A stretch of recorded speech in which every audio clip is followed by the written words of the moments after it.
Salut les boys! Salut George. Salut. Ça va bien? Salut, toi aussi. Yes. Ça va bien? Après une grosse semaine de sport devant, on ne peut pas bien mal aller, hein? Non, c'est clair, c'est évident. Grosse semaine là, pour le Canadien. 3 matchs. Là. On est allé chercher le plus de points là, que je pense qu'on pouvait dans la réalité. Messieurs, j'aimerais avoir vos opinions avec une fiche là, de 2 victoires, 1 défaite dans ce voyage-là. Gab, si tu veux commencer, là, comment tu as trouvé le voyage du Canadien contre Vancouver?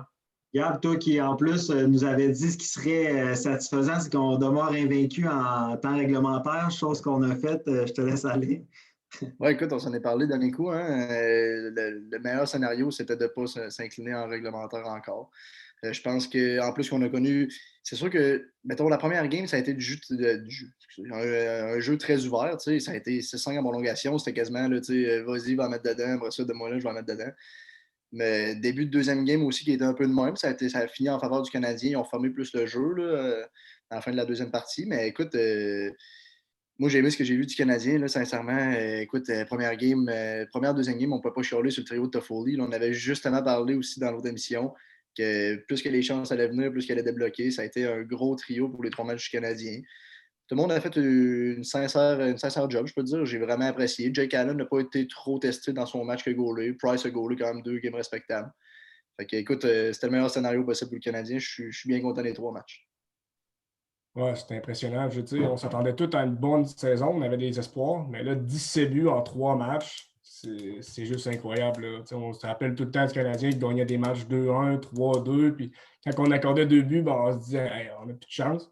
Mais là, 5-6, 7-3, 5-2, on ne peut pas demander mieux pour un début de saison. Là. En fait, je pense qu'on est même un petit peu peut-être en ce moment floué, on ne le sait pas, là, les choses vont retomber sur terre. Je pense que tout le monde joue au-dessus de sa tête, là, les nouvelles acquisitions. C'est comme un peu trop beau, qu'est-ce qui se passe? Là? Puis justement, même Price n'a pas à faire de miracle pour une fois, tout se déroule bien. Je ne me rappelle pas d'une édition du Canadien aussi excitante, là, même si je remonte à la dernière Coupe en 93, c'était pas du tout une équipe comme ça. Là, ça avait été une coupe qu'on avait été chercher d'arrache-pied.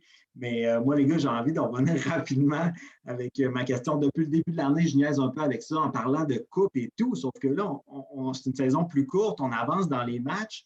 Puis, on regarde un peu comment ça se passe ailleurs dans la Ligue nationale. Quelle autre équipe peut penser battre les Canadiens sur une série de 7 matchs? Là? Est-ce qu'on peut nommer 5 équipes dans la Ligue nationale qui peuvent vraiment rivaliser avec le club qu'on voit là? C'est la question que je me pose. Écoute, 5 équipes, je ne crois pas à ce moment précis de la saison. Est-ce que plus tard, peut-être, je ne sais pas, mais à ce moment précis, je ne peux pas dire qu'il y a 5 équipes qui sont capables de battre le Canadien en ce match. J'en ai une certaine avalanche, puis après ça, c'est vraiment, là, je ne saurais même pas quoi dire. Là. J'aurais juste une équipe à date, c'est Colorado. Mais on va voir là, tout dépendant du fil de la saison. Mais ça va être extrêmement de voir. Écoute, j'ai hâte de voir. Là, Joe il a parlé de Colorado, puis justement, ils ont perdu un gros match contre les Kings. Ils se sont fait surprendre aussi. C'est contre les Ducks ou quelqu'un d'autre, je ne me souviens plus trop. Ils ont perdu un autre match quand même qu'on a une équipe qu'on voit peut-être plus en bas de classement. J'ai hâte de voir. Vegas joue quand même bien, malgré que justement, on leur dit la même chose. Ils ont gagné 2 ou 3 matchs contre l'Arizona, qu'on voit qui est une équipe plus coup-ci. C'est sûr que, Gab, écoute, on est des partisans du Canadien les dernières années, on s'en souvient. Le Canadien commence tout le temps fort, mais tu sais, à un moment donné, il y a tout le temps un regain d'énergie, bouf, ça arrête. J'ai hâte de voir. C'est sûr que, comme George dit en ce moment, 5 équipes en ce moment même, je crois pas. Écoute, il faut voir que ça continue comme ça, mais tu sais, il y a beaucoup de monde, là, on va peut-être rire, là, il y a beaucoup de monde qui dit ça cette année, mais c'est sûr que le Canadien, le mot, c'est profondeur. Il y a de la profondeur. Tu sais, le 4e trio a réussi à avoir du succès. Le Jake Evans joue bien avec son trio, avec Byron et compagnie. Fait que, écoute, c'est sûr qu'il y a de la profondeur. Je suis moins stressé qu'avant parce que je pense que justement, il y a plus d'atouts un peu partout pour que le Canadien ait du succès plus longtemps. Parce que même, PL, je ne sais pas ce que tu en penses. En fait, même Bergevin, actuellement, il doit se pincer. Là. Il avait confiance en ses acquisitions, je suis sûr, mais là, ça se passe comme trop bien, je crois. Voilà, c'est un début de saison qui est comme trop beau pour être vrai présentement. Là, on a des joueurs qui explosent. Tout le monde est là. Il n'y a pas beaucoup de joueurs qu'on peut nommer qu'on dirait qu'ils n'ont pas un bon début de saison. Là. Fait que, l'avenir est belle. Les matchs qui s'en viennent, c'est 2 contre Calgary, c'est ça? Exactement. Cette semaine, 2 matchs seulement, les 2 contre Calgary, jeudi et samedi. Puis après ça, lundi, on réaccueille Vancouver. Ben, juste pour souligner, là, les gars, là, si je vous dis un mot qui décrit les 3 derniers matchs, qu'est-ce qui vous a retenu le plus votre attention dans ces 3 matchs-là? Gab, si tu veux y aller.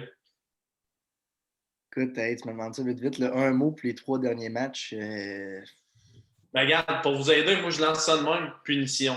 Le Canadien a été puni 6 fois à chacun des matchs. Je veux dire, on aurait pu perdre absolument là, toutes ces games-là, mais justement, avec le fait qu'on a une offensive, comme Pierre-Luc l'a dit, ça nous aide un peu, mais on est d'accord pour se dire qu'avec ces punitions-là, le Canadien pourrait facilement descendre en chute libre.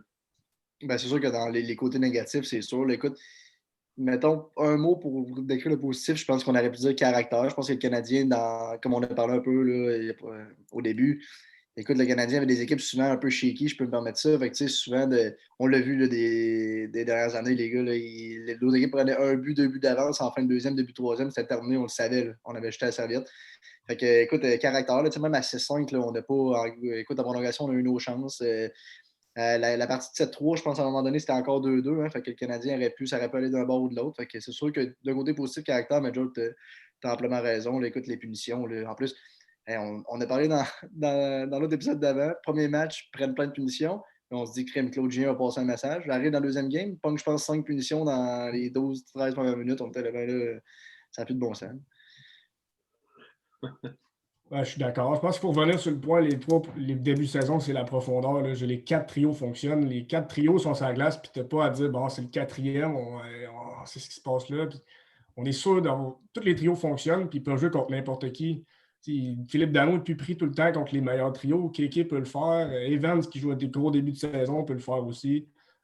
C'est la profondeur, la clé du succès présentement pour le Canadien. Là. Parce que on le voit, la défensive, elle fonctionne, mais on accorde quand même des buts. Là. On a accordé 6 buts, 3 buts, puis 2 buts.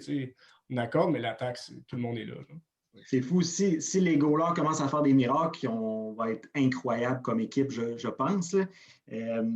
Tu as été un petit peu quand même gentil, Gab. Je trouve tantôt, tu as dit que Price avait été respectable. Il est quand même en dessous de ses standards, en tout cas de ce qu'on s'attend de lui. J'ai même l'impression qu'il ne pouvait pas se permettre de perdre la dernière game, sinon on aurait déjà eu des discussions. On met Jake Allen devant le net. Est-ce que vous trouvez-vous ordinaire le début de saison de Price? Écoute, je pense qu'il ne faut pas trop demander à Price. Je regarde la défaite en tir de barrage. On parle d'une efficacité de 0.821. C'est sûr que ce n'est pas incroyable. 23 arrêts. Le nombre de tirs est bas. Hein, c'est un peu comme. C'est un peu biaisé. Là. Si Price aurait eu, mettons, 35 shots, 36 shots, ben, je veux dire, ça serait l'efficacité aurait augmenté. Je regarde le dernier match, c'est une note beaucoup plus positive. 23 arrêts, oui, OK, il n'y a pas eu beaucoup de tirs, mais on a une efficacité de 920. Donc, moi, je pense que plus ça va aller, plus que ça va s'améliorer. Mais même dans la victoire de 7-3, comme on l'a dit, là, Allen n'a pas plus été testé, puis il n'était pas mauvais, au contraire. Là, l'efficacité de 824 qu'il y a eu dans ce match-là ne démontre pas là, à quel point il était solide. Donc, moi, je ne pense pas qu'il y a de panique là, pour Price. Là. Price est amplement dans ses moyens. Il y a peut-être des trucs que Gab Carrière m'a parlé, là, qui aimerait peut-être parler, qui a remarqué Kerry, là, que je peux lui laisser parler. Là, mais sinon, je pense que ça va être Price. Pour renchérir sur ton point, George, là, en plus, moi, ce que je trouve intéressant, c'est qu'on parle de profondeur, on parle qu'on a une bonne équipe. Puis c'est justement, je veux dire, là, ça arrive en début de saison que Price est un peu plus shaky, mais le Canadien réussit à scorer du 5, 6, 7 buts par match. Fait que c'est peut-être là que, peut-être que le Canadien, là, ils vont pogner une vague à un moment donné ou un creux, là, je peux me permettre, puis à un moment donné, ils vont peut-être en scorer 2, 3, 4, ils vont moins défensif un peu, puis c'est là peut-être que Price va réussir à nous sortir des gros matchs puis à être parfait. Parce que, c'est justement, comme George dit, il faut pas. Il n'y a peut-être pas les meilleures statistiques, mais il ne faut pas être en panique. Là, les Canadiens gagnent quand même leur match, puis on est content de ce qu'ils jouent.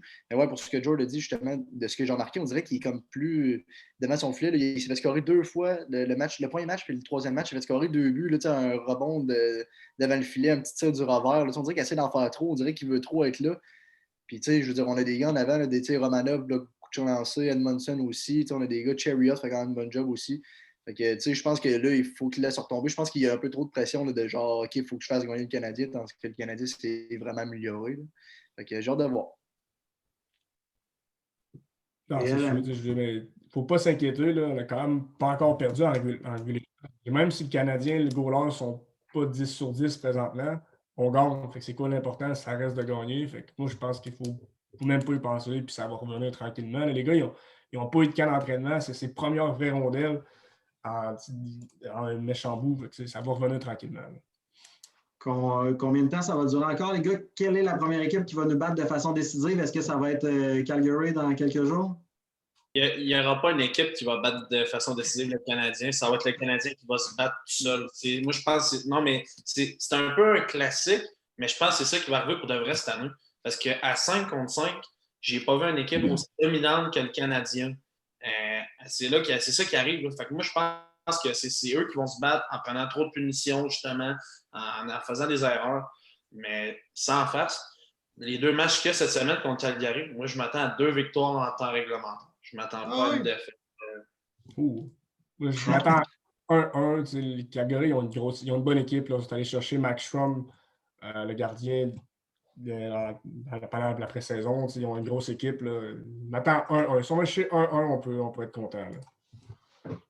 Même chose pour nous. Ben, moi, on dirait que ça va toujours être un peu comme ça pour le Canadien. On dirait tout le temps que le premier match d'un voyage, où, comme là, on l'a vu à Vancouver, là, on l'avait parlé dans notre émission, le match, je pense, qui était le plus important, c'est le premier. Parce que si le Canadien donnait le ton pendant le premier match, je pense qu'après ça, ils sont capables de continuer sur leur lancée. Fait que j'ai hâte de voir, ça va être le premier match contre Calgary. Je pense qu'ils peuvent peut-être échapper. Arriver là un peu ses talons, perdre le match. Mais en tout cas, écoute, moi, je pense que je vais y aller avec un 1 contre Calgary. On s'en est parlé d'une émission au début de la NHL. Je pense que Calgary, c'est une équipe que peut-être pas tout le monde voit, mais que moi, je trouve qu'ils ont les aspects peut-être pour se rendre, peut-être pas en finale de la Coupe, mais assez proche. Là. Je regardais un peu leur match contre Vancouver. Ils ont vraiment une bonne équipe. Là. Ils sont rapides, ils sont gros. Avec Markstrom, comme Pelle l'a dit, qui est un bon ajout. Là. Écoute, j'aimerais ça un 2 en 2. C'est pas impossible, mais je pense qu'on va dans échapper un contre Calgary. Ben moi, s'il y avait un genre de 1-1, je m'attends, il faut en perdre à un moment donné, là, mais je pense que les équipes de la division sont terrorisées par nous en ce moment. Et si on va ailleurs un peu dans la Ligue nationale, George t'a parlé de Colorado, mais ils ont une fiche de 3-3 actuellement quand même si on s'entend tous pour dire que c'est un gros club. Sinon, il y a Vegas qui se démarque, Washington qui n'a pas perdu en temps réglementaire encore non plus, si je ne me trompe pas. Est-ce qu'il y a d'autres choses à surveiller pour vous dans la Ligue? Écoute, il y a vraiment beaucoup de parité. Là. Moi, c'est dur à dire, là, mais je regarde le point de vue déception, les Pingouins, c'est pas facile cette année. C'est difficile dans les buts là, avec Jarry, pourtant, qui revenait d'une saison assez incroyable. Là, sont très flat. Mais sinon, d'un point de vue positif, moi, je vais vraiment regarder les Jets là, avec leur acquisition. Là, Pierre-Luc Dubois, moi, j'ai hâte de voir. Là, je pense que c'est un très bon joueur pour eux. Là. Ça va être super intéressant à voir. Mais non, Colorado, ça le prouve. Hein, je veux dire, c'est pas parce que tu es une des meilleures équipes sur papier qu'il faut pas que tu te laisses traîner les pieds. Je pense qu'une de ces défaites-là, Colorado menait, je pense, par 2 buts et se sont fait remonter. Mais non, là, pour moi, j'ai rien qui m'a sauté à l'œil à part les défaites de Colorado. Écoute, là, dans mon cas, si on veut parler un peu, là, Joe me volait les mots de la bouche un peu, la situation Pierre-Luc Dubois, c'est sûr qu'on allait regarder ça. On avait hâte de voir. Là, je pense qu'à la fin, ça joue entre Winnipeg, Montréal, Anaheim. Écoute, je pense que ça va être c'est quand même une bonne transaction. J'ai hâte de voir si ça va être positif pour Patrick Laine, les gars. Je veux dire, s'il trouvait que Dubois avait un gros caractère, Patrick Laine est un gars qui est sloppy, je peux me permettre l'anglicisme, là, autant que Dubois, c'est pas pire. Fait que j'ai hâte de voir ce que ça va donner. Soit que ça va vraiment donner. Moi, il n'y a pas de juste milieu dans cette situation-là. C'est soit que ça va vraiment l'aider à monter au top ou qu'il va descendre encore plus, qui est à Winnipeg. Sinon, écoute, je voulais suivre les Stars. Ils n'avaient pas joué encore cette année. Grosse victoire, là, George, tu me corrigeras. Je pense que c'est 6 ou 7-0 contre les Reds. Écoute, gros début pour les Stars. Ça faisait quasiment 2 semaines qu'ils n'avaient pas joué. Écoute, je vais regarder ça. Sinon, moi, ce qui m'a quand même frappé, c'est la parité dans la division métropolitaine. Là. Je ne sais pas si c'est encore le nom, là, mais avec les Pingouins et tout. Écoute, les Sabres ont gagné un gros match contre Washington, je ne me trompe pas, en supplémentaire. Ils ont battu les Flyers 6-1, je ne me trompe pas. Il y a quand même de la parité. Là. Je veux dire, les Rangers ont donné un match aux Pingouins l'autre soir. Cette division-là, je suis un peu les games cette semaine. Là, ça m'a quand même assez impressionné comment il y a une parité. C'est la division S, puis quand tu as les Rangers, le dernier de la division, tu sais que la division est forte. Là. Les Rangers ont une bonne équipe, puis après, j'ai confiance qu'ils vont se reprendre. Moi, je les mettais en série dans cette division-là. Mais quand ils sont derniers, tu vois que la parité est là. On va avoir des méchants matchs toute l'année. Je pense que tous les amateurs de sport vont être contents, surtout de hockey. Là. On va avoir des très bons matchs toute la saison. Avez-vous surveillé Lafrenière un peu? C'est en plein ce que j'allais dire, les gars. Moi, je n'ai parlé avec Gabriel Carrière, mais Puis je pense qu'on est du même avis. Là. Je pense pas que c'est le temps de sonner l'alarme pour Lafrenière, mais moi, un point que j'ai comme remarqué, c'est qu'il n'a pas l'air dans le tempo de la Ligue nationale. Il n'a pas l'air d'avoir la vitesse, on dirait. Il a le talent, ça on le sait, mais on dirait, je ne sais pas, il n'y a comme pas le petit déclic. Là, on dirait qu'il va faire, qu'il va vraiment être plus constant. On l'a vu, il a manqué un but ouvert. Là, je pense, moi, c'est le stress qu'il y a encore là, de ses débuts. Mais non, je ne pense pas là, que c'est une situation d'alerte là, pour Lafrenière, mais c'est ça, on dirait qu'il manque un petit quelque chose, un petit déclic là, offensif là, qui pourrait corriger. Mais écoute, comme on dit dans pas mal de situations, hein, ça va en prendre un. Ça va en prendre un, puis il va partir. Écoute, j'ai pas, à part le premier match que j'ai peut-être écouté les 2 premières périodes, j'ai pas assez vu d'échantillons de Lafrenière, mais de ce que j'ai vu un petit peu, c'est que oui, comme Joe l'a dit, il y a le stress, mais de deux, on dirait qu'il veut pas faire d'erreur, puis il veut pas décevoir. Fait qu'on dirait qu'il est pas si confiant que ça avec la rondelle. Tu sais. On dirait qu'il, justement, comme je viens de dire, il n'est pas autant confiant que, mettons, quand il joue avec Team Canada ou dans la Ligue majeure. C'est sûr que c'est un step, les gars, à faire. Là. Je pense que j'ai pogné l'entraîneur des Rangers qu'après 2 matchs, il disait qu'il allait même le descendre de trio parce que je veux pas, le gars, c'est un first round pick, mais c'est un first overall. Mais je veux dire, à un moment donné, s'il y a des gars qui font plus la job que lui, il n'y a pas le choix. Là, à un moment donné, c'est une équipe, c'est une game. Fait que, écoute, j'ai hâte de le suivre. Je pense qu'il manque un petit peu de confiance, mais mec, il y en a un, les gars, c'est sûr, ça va débloquer d'après moi pour la Lafrenière. Je suis pas trop inquiet pour Lafrenière. Il n'y a pas un très bon début de saison. Là. C'est au-dessus des attentes. Sauf que vous me reprendrez, là, mais la JMQ, la saison, elle a arrêté quoi en mars, avril l'année passée, puis il n'avait pas remis les patins. Il faut se reposer la question, est-ce que de ne pas aller au championnat mondial junior, rechausser les patins, jouer contre les meilleurs, aller chercher du momentum, ton synchronisme, est-ce que c'était une bonne décision? On ne le saura jamais. Sauf que, je veux dire, le gars, ça faisait 8-9 mois qu'il n'avait pas mis les patins dans un vrai match compétitif. C'est sûr que là, ça va prendre du temps à revenir. Il arrive contre des hommes, là, le gars, il a 19 ans. Il arrive contre des hommes, des gars beaucoup plus matures, plus larges. Donc, c'est sûr que ça va prendre du temps, mais j'ai confiance. Ça va être un très bon joueur de hockey. Les gars, avant qu'on se laisse, je peux vous demander, votre acquisition, l'ajout que le Canadien a fait qui vous surprend le plus jusqu'à date après une coupe de match? Alors, je trouve que c'est biaisé d'y aller peut-être avec Toffoli. Cependant, je suis un des joueurs que je suis plus content qu'on ait acquis là, sans face. Moi, j'aime beaucoup Toffoli, mais là, peut-être qu'il y a un petit peu d'extra là, avec les buts, mais je suis vraiment content. J'adore ce joueur-là. Sinon, un joueur que je ne me suis pas tant porté attention puis que j'ai décidé de porter attention depuis le début des matchs canadiens, c'est Edmondson. Ce gars-là m'impressionne. C'est un colosse en défensive. Tu sais, c'est pas un colosse genre Paul-Ville qui laisse traîner les pattes. Il est solide. Donc, moi, c'est mon joueur qui m'a impressionné. Là, c'est sûr qu'il faut parler de Josh Anderson. Là, tout qu'un attaquant, sa vitesse, moi, elle m'impressionne.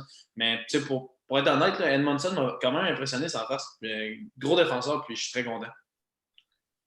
Écoute, même chose que George. Moi, c'était Edmondson. Écoute, j'adore tous les ajouts du Canadien. Edmondson, c'est ça que je voulais dire tantôt, justement. Ce qui m'a impressionné, c'est quand il a stood up pour aller se battre contre Tyler Myers, puis qu'il a donné une coupe de bons coups, là, sincèrement. Là.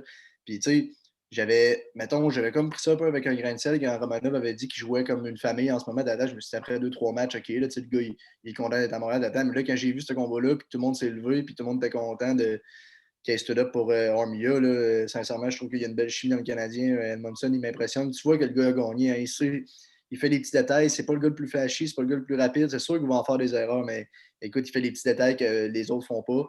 Puis je trouve qu'on s'entend qu'à Montréal, dans les dernières bonnes années, là, il y avait tout le temps un gars comme Josh Georgia. C'est un joueur de même qui avait le Canadien un peu tatoué sur le cœur, qui sacrifiait et que ça montrait l'exemple pour les autres. Fait que je pense qu'il va montrer l'exemple à Romanov. Sinon, Toffoli fait un excellent job, mais moi, Josh Anderson, c'est sûr que c'est le gars que je regarde le plus. Lui aussi, il fait plein de petits détails on s'en est parlé, hein, c'est pas nécessairement de passer les gars par-dessus la bande, mais il y a un physique qui impose. Il impose quelque chose. Il finit toutes ses mises en échec. Écoute, Quinn Hughes, à la fin du 3e match ou 2e match, je pense, là, il ne voulait pas aller dans le coin avec Josh Anderson. Là, il était fini pour la soirée. Là. Fait que c'est des choses qui jouent dans les joueurs vedettes, là, sans nécessairement le passer par-dessus la bande, juste de finir sa mise en échec ou juste, mais qui va drive le but, il va te laisser savoir qu'il est là et que c'est pas toi qui va gagner. Fait que, écoute, c'est des petits détails. Là, Josh Anderson et Edmondson, c'est mes 2 coups de cœur là. C'est sûr qu'on pourrait tous les nommer, là, on va dire les vraies choses. Là. Tous les joueurs qui sont allés chercher, ils ont donné tous qu'un gros début de saison. Si on pense à Romanov, les gars, il est jeune, il joue comme un vétéran. Déjà, j'imagine pas dans un an ou deux, il va être incroyable. Jake Allen, on a toujours eu des problèmes. Le deuxième goaler embarquait, puis on shakeait, on regardait ça, puis on disait, bon, on n'a pas de chance à soir, c'est fini. Tu es allé goaler 2 matchs, 2 solides matchs, il joue en vétéran. Il va chercher à son but, c'est pas le gars le plus flashy, il passe la passe, il joue ce save, mais il arrête la rondelle, il fait ce qu'il a à faire. Puis je pense qu'on pourrait tous les nommer un après l'autre. Il n'y en a pas qui ne font pas la job. Là. C'est plus ça qu'il faut. Moi, c'est Corey Perry, les gars.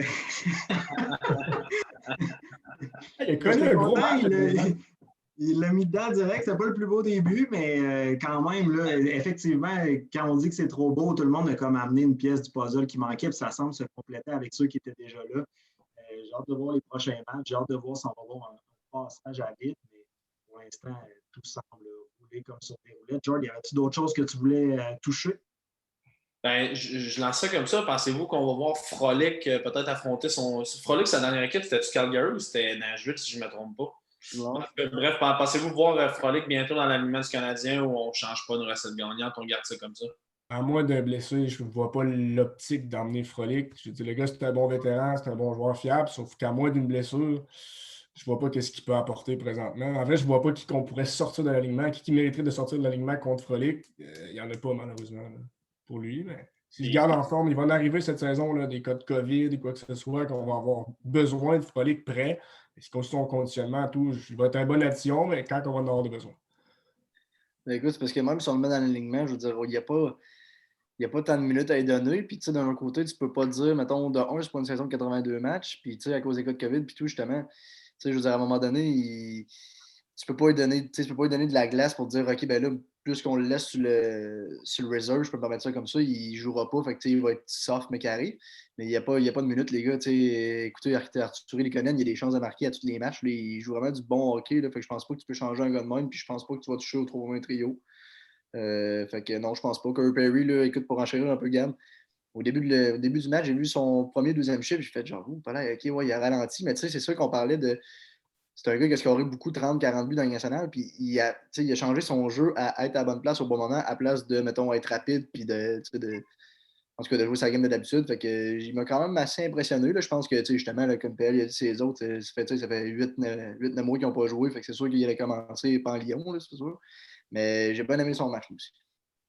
Et vite comme ça, là, avant de se quitter, ce qu'on pense de Joe Drouin, messieurs, en ce début de saison? C'est le joueur qu'on parle le plus, il joue bien, il fait tout ce qu'il a à faire, il est dominant. Moi, je l'ai regardé jouer, c'est le dernier match, j'ai regardé, j'ai dit tout, il fait tout ce qu'il a à faire. Ça va arriver, les points vont venir. Puis le gars, il est là cette année. Là. On reconnaît le Joe Drouin dont on a vu l'année passée qui avait son début de saison avant sa blessure. Il est revenu. Là. Écoute, contre Vancouver, j'ai pas eu grand-chose à dire. Là. Depuis, je peux me permettre sa maudite cuillère qu'il a faite à Edmonton là, en fin de match. Là, il n'a pas trop fait d'erreur. Il a joué sa game contre Vancouver, là, puis j'ai quand même été surpris parce qu'il s'est quand même fait brasser. Là, souvent, il y avait le puck, puis il le repassait tout de suite. Mais c'était tout le temps le bon jeu qu'il faisait. Il n'a pas fait trop d'erreurs. Écoute, c'est sûr que Joe Drouin, les gars, c'est un peu ça. Hein, c'est un gars que tu vas voir en highlight là, aux semaines environ, là, qui va faire un gros jeu. Mais c'est peut-être pas, comme on a parlé, il faut qu'à Montréal, il soit dans sa chaise d'un gars qui va faire peut-être une cinquantaine de points, là, que ce ne sera pas le Nathan McKinnon du Canadien. Mais écoute, il ne me déçoit pas trop, là, à part peut-être le revirement contre Toronto puis contre Edmonton. Il joue quand même du bon hockey. Moi aussi, je pense que comme Price, là, tant que le reste de l'équipe va bien et que les autres la mettent dedans, ben, il n'y aura pas la pression de devoir performer. Ça va être tôt ou tard, ça va se placer. Mais je pense qu'il est dans des bonnes conditions là, pour connaître une bonne saison. Écoute, moi, je pense que ça fait le tour du sujet. Une petite semaine pour le Canadien, 2 matchs contre Calgary à des heures beaucoup plus raisonnables. C'est l'ouverture de notre saison ici au Centre Bell. J'ai bien hâte de voir. Donc, jeudi, le premier match, puis je pense qu'on va se refaire un épisode là, la semaine prochaine pour reparler de tout ça. Merci beaucoup, messieurs. Ça fait un plaisir. Mais là, c'est-tu le temps de sortir nos chaises et mettre ça sur Sainte-Catherine, George? Non, écoute, je te le cacherai pas que la dernière fois, quand on a coupé le show, je pense que tu étais en train de me dire que ça sent la coupe. Je le sens un petit peu, là, ça sent un peu. Je te le cacherai pas que j'ai préparé ma chaise de camping. Peut-être pas Sainte-Catherine, je te dirais Crescent. On est à un coin de rue, donc ça sent bien. Mais non, c'est que, honnêtement, là, je pense qu'il faut être positif. C'est que de bonne augure pour le Canadien. Puis il y a un mot que Pierre-Luc utilise souvent avec moi, avec nos amis, ça vibre. Montréal vibre. Honnêtement, c'est vraiment excitant. Ça va être le fun de suivre ça à longueur de saison. Là. Je veux dire, il faut se dire, mais c'est quel club incroyable. Je suis vraiment excité. C'est le fun d'avoir ça. Absolument. Merci les gars. On s'en reparle après Calgary. Yes, sir. Hey, merci beaucoup. Ouais.